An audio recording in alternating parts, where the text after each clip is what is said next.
Live from the BDN Studios, it's Bang and Dang. That's awesome. If you don't like that, then You ain't black. All right, here we go. Back. Final episode of the Hells Angels series, and oh my, what a riot it's been. What a riot it's been. We've witnessed a lot of moida, witnessed a lot of drug selling, a lot of other stuff. bombings all around the world. Bombings, everything else in between, all around the world. And finally, we make it to George Christie, who was the club president for years and years and years. He was also the president of the Ventura chapter between 78 and 2011. He's the longest serving chapter president in the club's history, which clearly. Right. He was also the national spokesman, like I said, and he's often described as the most notorious Hells Angel member in America after Sonny Barger himself. So, good for him. Yes, sir. He was born in Ventura, California in 1947, the only child of Greek immigrant parents, and raised in an insular Greek-American community in the city. He also lived in Camarillo and Anaheim as a child. Oh. His maternal grandparents anglicized their surname from Vlasopoulos to Blasey, and his paternal grandparents from Crispicos to Christie. Okay. He described himself as very timid, really sensitive as a child, and his parents were very protective, very loving and gentle. Oh, look at that. He became interested in the outlaw biker subculture as a child when he first saw a member of an outlaw motorcycle club on the street when he was in L.A. with his daddy. He noticed that everyone around him was very concerned about the biker, but the biker seemed to not even care. Christie recalled, I don't know how old I was, 7, 10 years old at most. This guy made such an impression on me. Wow. Was it the leather? Probably Bike. The beard. Wow. Well, another pivotal moment in Christie's early life, which caused him to develop even more of an outsider mentality, was when he was accused of cheating on an IQ test in high school. Oh. He struggled in school due to dyslexia, Okay. but scored highly on the IQ test, leading him to be accused of cheating by the school principal, who refused to believe that Christie had legitimately fared so well. He said of the incident, I thought to myself, what could it be? And then I saw the captain staring back at me. He said, I thought to myself, if this is polite society, no thank you. No, thank you. Why do good when they're just going to tear you down? Oh, Christie became an avid surfer as a teenager. He joined As one would do living in California. You would think. He joined the reserves of the Marine Corps at the age of 17 after graduating from high school. He did not even see service in the Vietnam War, though. Christie, he served in the Marine Corps reserves for the rest of the 1960s. 1966, he bought his first motorbike. $200. 1957 Harley Panhead. Oh, nice. Late 60s, Christie was a member in succession of 2 outlaw biker gangs, the Question Marks in Ventura and the Satan Slaves in L.A. Can you be a member of 2? In succession, so which means one after the other. Can you do that? Why can't you? He also began association with prominent motorcycle customizers, including Kenny Howard. You know, everybody knows him as Von Dutch. You see those stupid trucker hats with Von Dutch all over them. People don't even know what they are. Right. That's like those Ron John skate shop stickers. People in like fucking Nebraska will have them. Right. Like, dude, you've never even seen a surf shop in your life. Well, Christie was one of the few American outlaw bikers with a college degree. Good for him. Right. He worked as an electrician for the Defense Department while he married his high school girlfriend, Cheryl.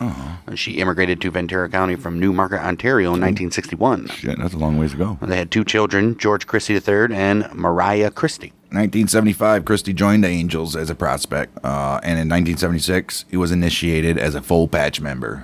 Damn, only a year. I thought it took like, Well, it depends. Right? wasn't it like 3 years or some shit? Maybe. Maybe it was He became a full patch member of the L.A. County chapter. Laco. They call him Laco. Christie told the Canadian journalists Julian Schur and William Marsden in a 2006 interview, I really wanted to make a statement of some sort.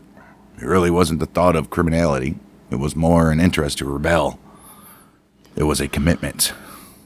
He identified with the Angels' live and let live philosophy and claims that while the Angels took part in brawls with sailors from the Naval Air Base in San Pedro and members of rival biker clubs, the level of violence was contained during that period. Oh, Christie remarked in an interview with Maggie Yates of the Santa Barbara Independent in 2018, he says, no one ever went home after a fight and got a gun. Oh. The losers would buy breakfast. Man, damn right. I don't know about that.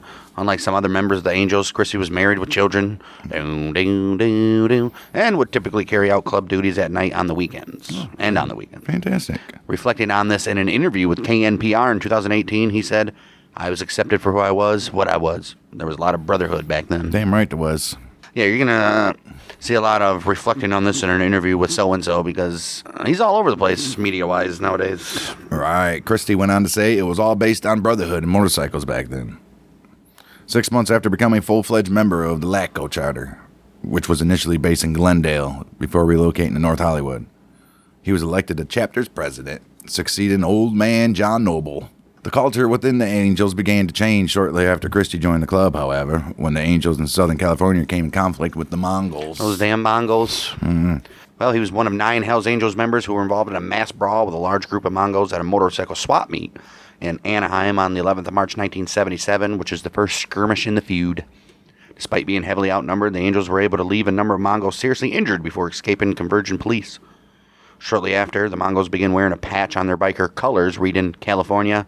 And we all know the Angels ain't having that. There we go. Which is obviously denoting the state as their territory. As the preeminent motorcycle gang in Cali, the Angels claimed exclusive rights to the patch and took offense to the Mongols wearing Where it. were the Mongols? Mongols? Probably somewhere on the East Coast. Founded in Montebello, California, so why can't they? In 69. Oh. But by then, the Angels, what were they, 57? Something like that. 48. Oh, yeah. 48, So yeah. it's the Hells Angels. Come on, Mongols. You know what you're doing. Right. When the Mongols defied the Angels, warning to cease wearing the California patch, the Angels voted unanimously at a club meeting on the 7th of July, 1977, in favor of declaring war on their rivals. The biker war led to an escalation in violence, resulted in the deaths of 4 Mongols and an innocent 15-year-old boy. There'll be a lot more of those to come. In a series of shootings and bombings in L.A. and San Diego between July and September of 1977. Mostly bombings. Assholes. Well, the second Hells Angels chapter was established in L.A. County, January 1st, 1978, when members of the Satan Slaves patched over to form the Angels Chatsworth-based San Fernando Valley charter. Fantastic. Which followed a vote of approval from Hells Angels leader in Oakland. Damn right. Christie, he subsequently founded the Hells Angels chapter in Ventura County, with himself obviously as president. That chapter was founded May 6, 1978. Claire Spiegel of the Los Angeles Times described the clubhouse of the Ventura chapter as a nondescript little building with a red steel door warning, no bozos, no wimps. All right. No bozos and no wimps. That very same year, Christie was fired from the Defense Department on the account of his Angels membership. What are you going to do? Yeah, I don't think he could be an outlaw biker and be a Defense Department guy. Right. In Ventura County, Christie was a local celebrity who dominated political and economic life, and he was considered to be the most powerful man in Ventura County. Mark Coronado of the Ventura County Police Department stated, "People love him. They think he's a god down here." Sharon Marston wrote in 2006, Christie was almost universally admired in Ventura, with his image being that of a kind-hearted businessman who was generous in helping others. In 1983, Christie was featured in a cover story in the Los Angeles Times about the mellowing of the Hells Angels. The same year, he denied accusations from the California Organized Crime Control Commission, which described the Angels as the epitome of all motorcycle outlaw gangs, outlaw motorcycle gangs, Right. insisting that the Hells Angels are merely a motorcycle club and saying it's a family is what it is. Right. In 1984, the ATF, they circulated explosives. They circulated a rumor in Ventura that the Hells Angels might disrupt the 1984 Summer Olympics in L.A. by supplying weapons to terrorists for an attack at Lake Casitas, which hosted water sports at the games. Why would they do that? So stupid. Christie told the L.A. Times in April of 1984, "There were rumors around L.A. that we would try to disrupt the Olympics. That's ridiculous. We're not against the Olympics." There you go. That solves it. 2013 interview with Italian writer Alice Carbone Tench, Christie recalled, "The interesting thing is that they misjudged how integrated in the community we were. We had come here in 1978 and really became part of Ventura. When the ATF came in town, they started doing a character assassination to try to discredit us. I had started getting calls from many businessmen visiting by the ATF, showing the pictures of myself and my club members. In order to fight those ludicrous statements, we decided to embrace the Olympics and we got involved. The irony is that their program of misinformation to the community drew us in and made us the all-American boys." Yeah, the Ventura chapter conducted a national fund drive and raised the 3,000 entry fee necessary for Christie to carry the Olympic torch for 1 kilometer as part of the 1984 Summer Olympic Torch Relay. Nice, just over a mile. Olympic officials were initially unaware that the check, signed HAMCUS, was from the Hells Angels Motorcycle Club, United States.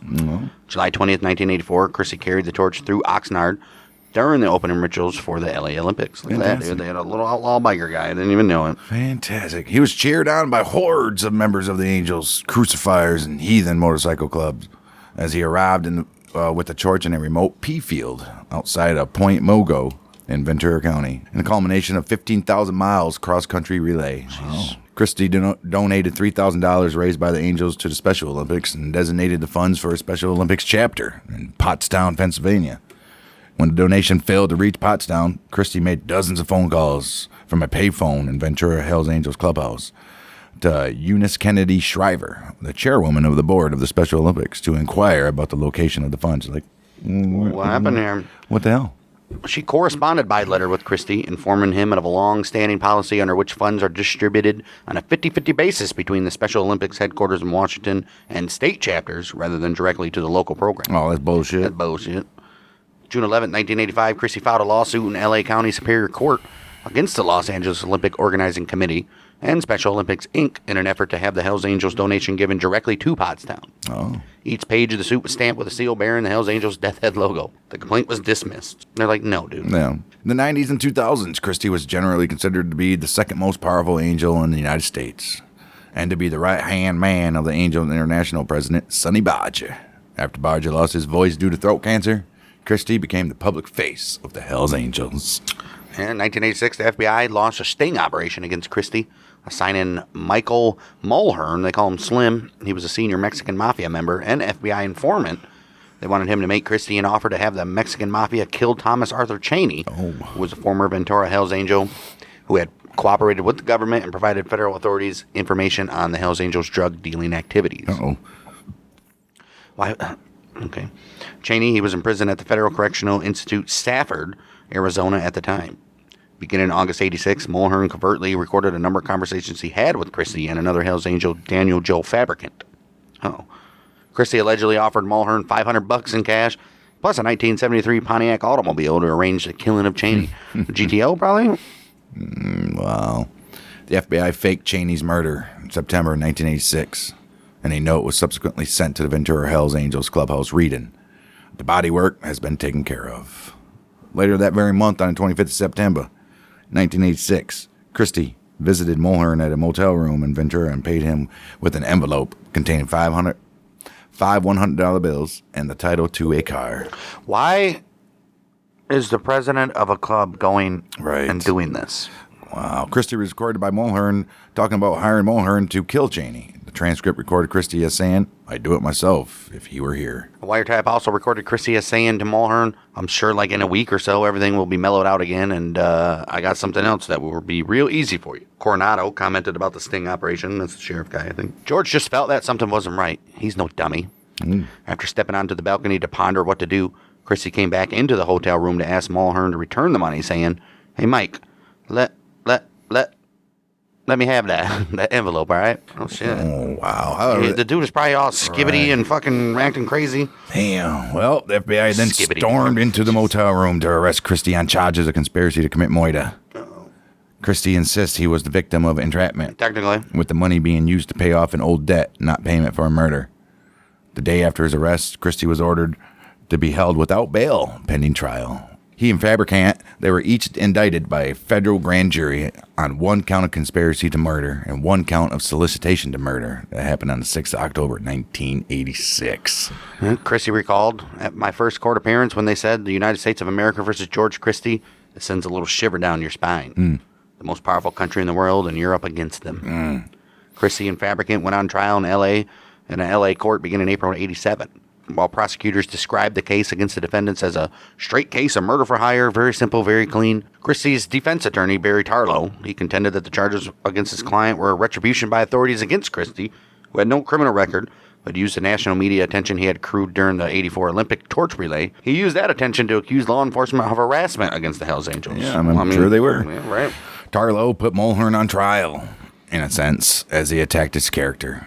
Mulhern was an unsavory career criminal and a heroin He's a addict. Mexican mafia guy.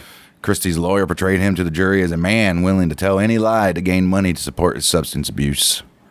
Tarlow described Mulhern as a one-man crime wave, a pathological liar who would sell out his own mudda. Mulhern came across on the stand as unlikable and as a man who was not telling the truth. Most notably, the federal prosecutors at the trial seemed to have been embarrassed by their star witness, who had a long criminal record and a history of telling lies. I mean, they had to know. They're like, no, they'll look over that. We're getting a big Angels guy. All right. Well, Christie, by contrast, when he testified, came across as likable and sincere. Much of the government's case was reliant upon recorded conversations Mulhern had with Christie and Fabricant. Oh. The defense maintained that Mulhern had a number of unrecorded conversations with Christie, which revealed that the Mexican Mafia had, in fact, wanted to kill Cheney for their own reasons, and were seeking assurance from Christie that there would be no retaliation from the Angels were the murder to take place. I'm trying to spin it, even though that's literally not what happened. Right. Well, that trial ended with Christie being acquitted. Shit. I got the Hell's Angels version of Teflon Don. Wow. One member of the jury told the media, George appeared to be very honest, very sincere, very dedicated not only to his family, but to the Hell's Angels. To celebrate his acquittal, Christie hosted a party at the Angels Ventura clubhouse that was attended by the members of the jury that acquitted him. Oh, that's nice. Cool. Then they got in there and they seen all these rough and rowdy guys. They're like, damn, maybe this guy did do it. Right. Christie became a media star in California who spoke at the graduating classes at high schools and colleges. Schur and Marsden, they wrote, small in stature and unthreatening, he became a media darling with his easy laugh and gravelly voice. October 26, 1989, the Angels filed a federal trademark infringement lawsuit in L.A. against Concord New Horizons, which produced the film Nam Angels, and against Media Home Entertainment, which distributed the film on video. And they did that over infringements on the club's registered trademarks. Yeah. Oh. Well, that movie Nam Angels depicts a group of Hells Angels on a mercenary mission in the Vietnam War. As the Angels spokesman Christie said, there's absolutely no way our board or membership would have approved the portrayal of the Angels in this movie. In fact, the portrayal of our members as disloyal to each other is totally contrary to the most important values of our organization, loyalty and trust. It's on our frickin' jackets. He further said, we have a structure in place for negotiating commercial licensing arrangements, and we would be perfectly amenable to working with any enterprise interested in using Angels trademarks within the guidelines we've established. So you can use it, but this is how you're going to use it. Right. The lawsuit ultimately settled out of court. I bet it was. 1990, Christie was interviewed by Mike Wallace on 60 Minutes about the Hells Angels criminal allegations. When Wallace confronted Christie with the Hells Angels document from 87, warning that the Angels must not burn those involved in drug deals, Christie called the documents forgeries done by unknown hands. Right. Christie told Wallace that the Hells Angels were not involved as an institution in drug dealing. All right. As an institution. All right. Christie became such a celebrity that by 1991, he sold the rights to make a film out of his life story to a Hollywood studio. This dude was just looking for stardom. Right. The film, which was to be produced and directed by Michael Mann, was ultimately not made, owing to objections from Cheryl Christie, who disliked the way she was portrayed in the script. When Christie visited Paris, he was hosted by Liza Minnelli at a party. Look at that. Oh, fucking Liza Minnelli. Well, law enforcement in Ventura had a different opinion of Christie, with one policeman, Ken Corney, saying, we'd see the continual criminal influence in our city, the intimidation, the beatings, and the drug dealing. We arrested little users all the time and small-time dealers who wouldn't give us any names, but who readily admitted the meth and marijuana were from the Hells Angels.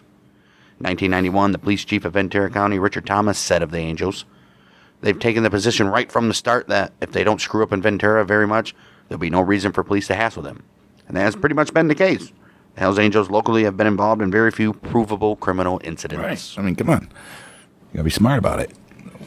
One copper said in 1991, hey, copper. Christie saved them. They know who their speakers are. And Christie is a very well-spoken member. And he is very charismatic. I've seen Christie step in and take care of business when members were getting out of control, getting out of line with law enforcement. Well, that same copper said that Christie is very difficult to investigate. He's so clean. Keeps himself removed. He's not even supposed to be doing the dirty business. But somehow was delivering an envelope. Right. Well, the deputy district attorney of Ventura County, Roger Inman, said in 1991, he testified in the Fabricant case. That was the first time I ever saw the mythical George Christie. Let's face it, in some circles, he seems to be somewhat of a folk hero. Ooh. Christie owned a tattoo parlor on Main Street, the Ink House, along with a martial arts studio, a bail bonds firm, and a pornographic company, Erotic Images. Damn, he had a bail bonds firm? Okay. Fantastic. Christie holds a black belt in karate and was described as an enthusiastic teacher of karate along with kung fu. Jeez. He sat as an administrator with the law firm where his daughter was an attorney, giving him what he called legal intelligence about who was being arrested and charged in Ventura. Oh, jeez. Fucking fantastic. Got everything.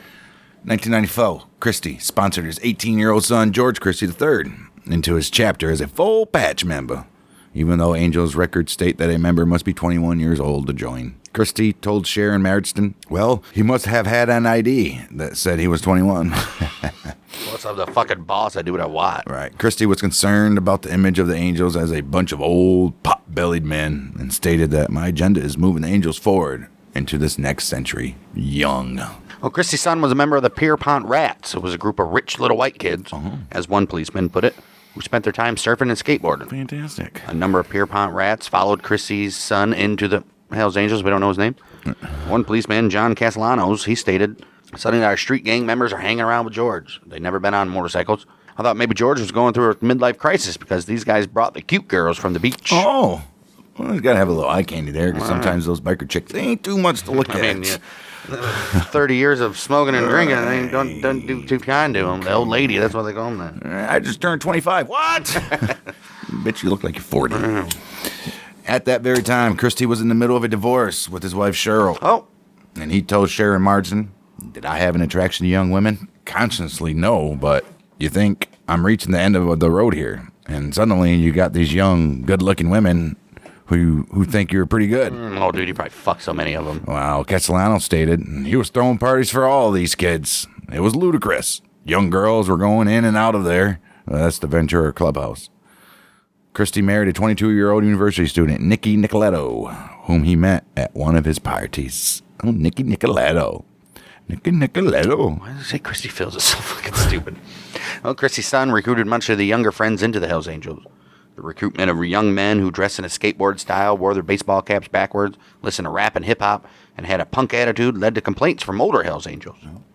One Hells Angel, isn't it always like that? You got the old guard versus the new guard. One Hells Angel from Arizona told undercover policeman Jay Dobbins about the younger men. Well, maybe we'll do a profile about him.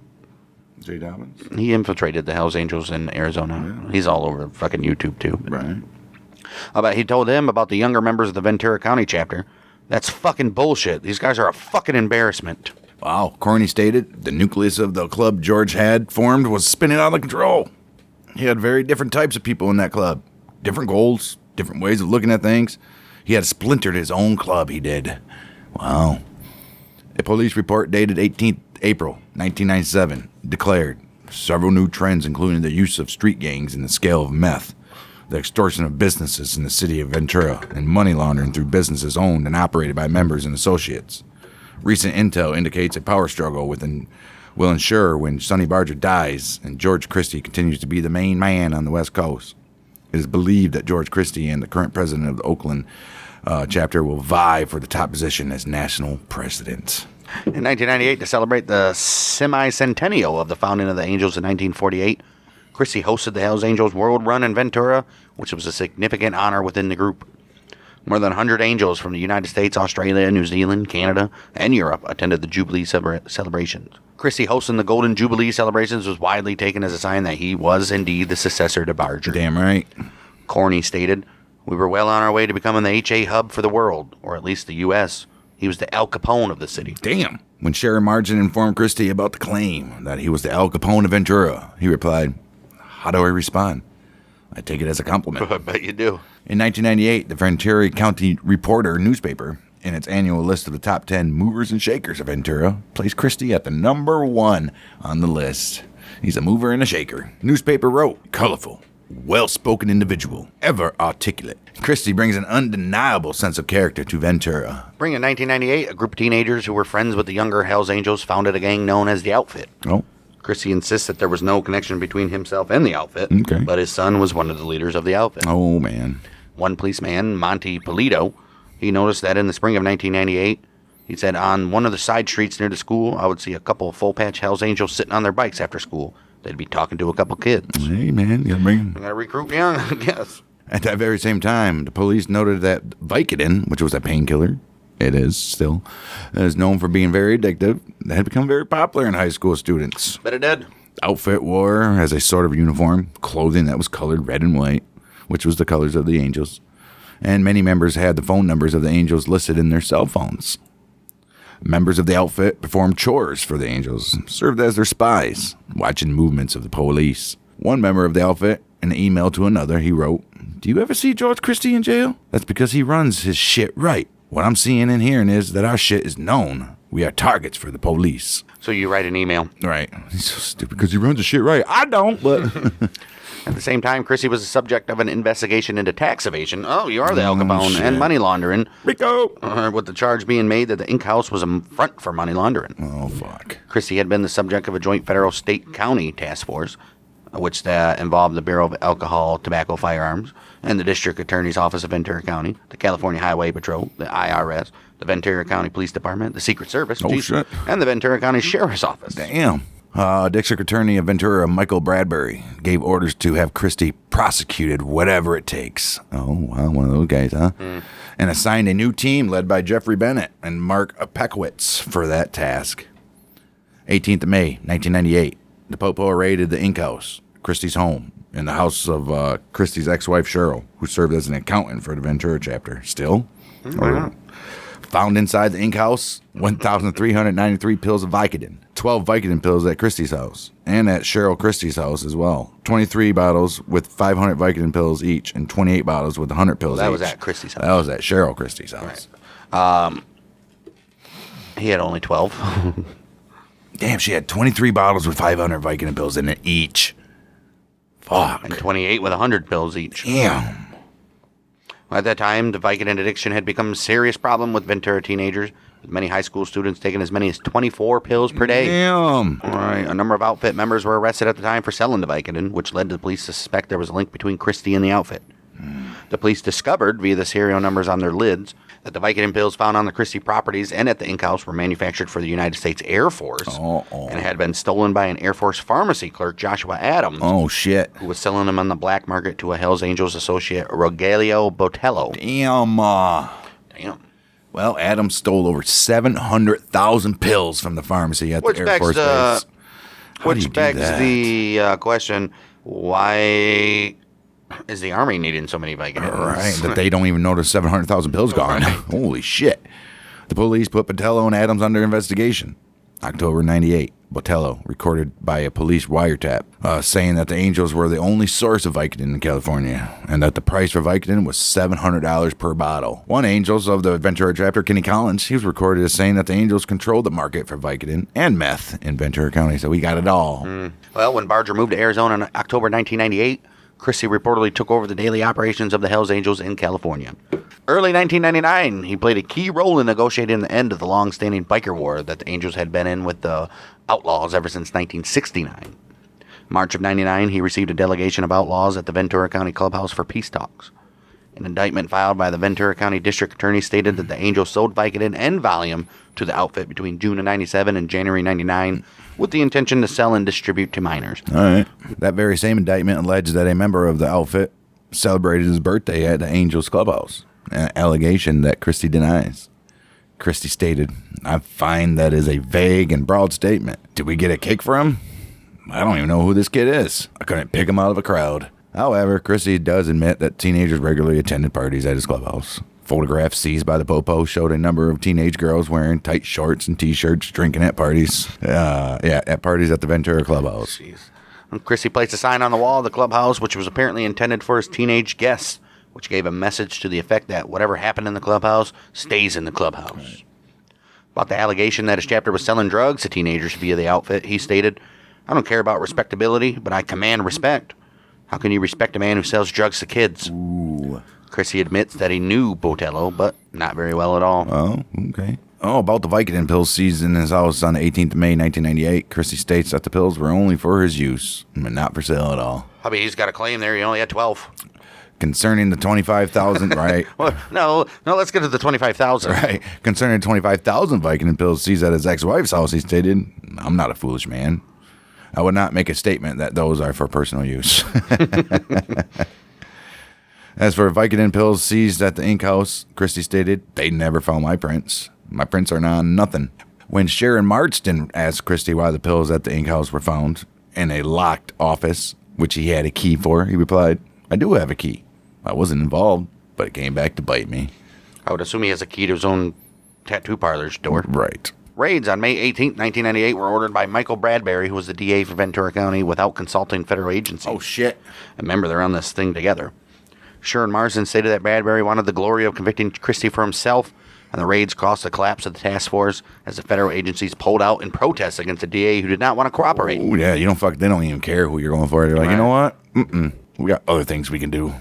The loss of the expertise provided by the federal agencies hampered the resulting investigation. Right. Well, the investigation into Christie was plagued by infighting as the sheriff's office and the DA proved to be incapable of working together.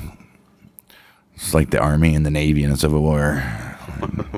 It's like the FBI and the New York police trying to get John Gotti. They were doing the same damn thing. Assholes. One sheriff's deputy recalled that the DA's office hired investigators to follow him around to find out what he knew about Christie while refusing to share intelligence, which made for a highly dysfunctional and poisonous working relationship with the DA's office. Assholes. Senior Deputy Assistant DA Jeffrey Bennett had prepared a sting operation under which bottles full of fake Vicodin pills were to be supplied to Botello out of the hope that he would give them to Christie. But the sheriff's office arrested Botello before the sting could even be executed.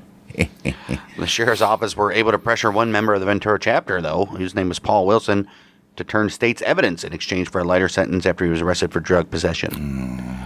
Wilson wore a wire. Lighter sentence? How about no sentence? Right. Wilson wore a wire. That's a Dr. Seuss book. Right. He wore them to meetings of the Ventura chapter, but Christie communicated by writing on an erasable board. He said, I ain't stupid. One sheriff's deputy said, Christie isn't stupid. The Ventura police arrested David Girardin, the vice president of the Ventura chapter, and persuaded him to turn state's evidence after he failed to register as a sex offender, which would have been his third conviction under the California three strikes law. Why is this dude getting 3 chances to be a sex offender? Right. The DA's office was able to have the task of running him as an informer transferred over to them. Coronado stated, we screwed up. Should have kept him. Girardin, drug addict known for being a bully, he proved to be a difficult informer to handle. Girardin did not wear a wire to his meetings with Christie, and instead gave verbal briefings to the DA's office. Coronado declared he could have gone in and talked to George about anything in the world. They never did it. There was so much potential to take down Ventura chapter, but they let it get away from them. Could have sworn that we were all on the same side working on the same crooks. The DA's office itself was plagued by infighting as the district attorney, Michael Bradbury, removed the senior assistant DA, Mark Petchowitz, from the Christie case, leaving Bennett's efforts to be crippled. Bennett stated, half the case was in Mark's head, the other half was in mine. I tried to tell the boss it was like sawing off my leg, man. Right. What are you doing? What are you doing? DA's office and the sheriff's office led separate and rival investigations. Idiots. The sheriff's office was able, via informers, to have drugs purchased 25 times from the members of the Angels Ventura chapter in 1998 and 99. April of 99, the sheriff of Ventura County announced in a press conference that 9 Angels had been arrested on charges of selling Vicodin, Valium, cocaine, and meth. July 2000, Bennett called for a grand jury to issue indictments, which took 8 months and 186 witnesses, as the DA's office only had a circumstantial case against Christie. February 23, 2001, Christie was arrested and charged with 57 counts of theft, fraud, tax evasion, drug sales to minors, and the use of a street gang in a criminal conspiracy. The judge agreed to the DA's demand that Christie post $1 million in cash, in bail, in cash. And Christie spent almost all of the next year in jail as he's unable to raise the necessary $1 million. Where's your club, bro? 9th of January, 2002, released on bail after the judge ruled that he could use his property worth $2 million as a bail. Being held in solitary confinement for nearly a year in Ventura County Jail imposed a visible physical strain on Christie, and it was observed that his jail experiences had aged him. Wow. The case did not go to trial. Following a ruling on another case that a grand jury indictment was invalid because women were underrepresented on the grand jury. Oh, my goodness. So, damn, dude spent a whole year in jail. Well, at least he had to spend some time in jail. He probably deserved it. Well, as men were overrepresented on the grand jury that had indicted Christie, Bennett was faced with the choice of either dropping the charges or bringing in a new and more gender-balanced jury to indict Christie again. January 12, 2002, Bennett reached a plea bargain with Christie. 19th of March 2002, Christie pleaded guilty to one count of conspiracy to possess Vicodin with the intention of sales and pledged no contest to the charge of filing false tax returns. That's the big one. Fuck the Vicodin one. Ooh, the rest of the charges against Christie were dropped. Christie stated, hey, they want their pound of flesh. Maybe this is the time to give it to them. You never know what can happen in a trial. All right. It's true. He could have went to prison for 80 years. Right. Christie's sentencing hearing on the 18th of April 2002. Bennett asked for 7 years in prison, but the judge sentenced Christie to 390 days with credit for the time served in jail, which meant he served almost no prison time. What, 40 days maybe? Maybe. Christie said of his conviction, I'm a lucky criminal. Yes, I'm lucky. But I also wasn't guilty. Christie's son resigned from the Angels to become a chef. Christie said in 2005 of his son's decision to leave the Angels, I tried to talk him out of it. Maybe someday he'll come back. The door is open. Well, not for you. So Christie remained proud of being a Hells Angel. As Sharon Marsden noted in 2006, he had a number of filthy few patches, which the police say is awarded to those who kill for the Angels. Oh, wow. Christie denies the allegation. That's what law enforcement says. I say it's for the people that are the core of the partying aspect of the club. Alongside his filthy few patches on his living room wall were photographs of Christie with the actors Mickey Rourke and David Carradine. Christie owned 2 properties in Ventura with a house in the city and an estate in Oakview. Fantastic. Sharon Marsden described Christie's living room as typical of a cultured haute bourgeoisie businessman, full of books such as retrospective of the work of Claude Monet and the Yale Shakespeare, along with DVD collections of The Sopranos TV show and the Godfather films. Oh. Christie remains angry about the allegations, as he stated in 2006. I don't want my legacy to be that I sold drugs to kids, that the Ventura Hells Angels sold drugs to kids, or that the Hells Angels at large sold drugs to kids, or had anything to do with that. Damn it. He does admit that his chapter's association with the outfit and allowing teenagers to attend parties at the clubhouse were errors. As he said, I never thought in a million years that police would take this allegation of selling drugs to kids, latch onto it, and just beat it into the ground. Late 2004, when the longtime Ventura police chief Mike Tracy retired, Christie took part in the send-off video as he extolled his friendship with Tracy. Christie told Sharon Marsden, I am who I am. I make no apologies for anything I've done. We are a society unto ourselves. We govern ourselves. We discipline ourselves. When Sharon Marsden asked him if he was the leader of a criminal conspiracy or just merely a weak leader who was unable to stop the members of his chapters from selling drugs, Christie grew uncomfortable and stated, certainly nobody wants to be considered a bad leader. So the question you're asking encompasses a lot of issues of morality, friendship. You can't control what everybody's doing all the time, and sometimes it's better you not even know. You know, we're not Boy Scouts, nor do we pretend to be. He then pointed to his chess case and said, they are learning from their mistakes, and I'm learning from my mistakes. I think we're having a rematch. The Christie case was the longest and most expensive criminal case in the history of Ventura. Sharon Marsden, these guys, they wrote that Christie's case was a case where no one won. The investigation and prosecution of Christie costed millions. Many in Ventura County were unhappy that the case ended with a plea bargain, given the vast sums of money that had been spent. Right. Well, you spending all this money, you got to produce something. The way that the Popo and prosecutors involved in the Christie case were caught up in ego-driven feuds and dysfunctional working relationships did very much damage to the reputation of law enforcement in Ventura. Coronado called the Christie case a complete failure. Christie being convicted of only one lightweight crap count in a plea bargain. The majority of the members of the outfit were convicted on various counts of assault, attempted murder, criminal conspiracy, possession of controlled substance, and in the cases of 2 outfit members who stabbed a man to death at a concert in July of 1998, second-degree murder. Most of the Pierpont and Gratz gang were convicted of various drugs and conspiracy charges, and Castellano stated, at first they liked the power, the glory. Then they started realizing that George was just using them. Of the Hells Angels Ventura chapter, 16 were convicted of various counts of criminal conspiracy and drug possession. Of the 16 convicted, 8 were full patch members, and in a damaging move for the reputation of the Angels, 5 made plea bargains where they pledged guilty to criminal conspiracy charges in association with a criminal street gang. You can't do that, you dumb bastard. The case did very much damage to Christie's reputation among the Angels, with the feeling being that he was a poor judge of character, as many members of his chapter turned state's evidence. Botello, convicted of criminal conspiracy charges and received 6 years in prison. Adams was given a dishonorable discharge from the Air Force, sentenced to 4 years in prison. Cher Marston wrote that the biggest losers in the cases were the countless teenagers who became addicted to Vicodin, who ended up dropping out of the middle class into poverty owing to their substance abuse. 2008, Christie pled guilty to one count of possession of 2 grams of coke and meth, and another count of being under the influence of a controlled substance. His sentence, 8 months. Probation. April 2011, he retired from the Hells Angels. At a meeting, Christie announced his resignation on the grounds that the Hells Angels had become too combative, and he believed that the resultant aggression would be turned inward. Christie then returned his biker's jacket with the Hells Angels patch to his club, saying he was no longer a Hells Angel. They let him go?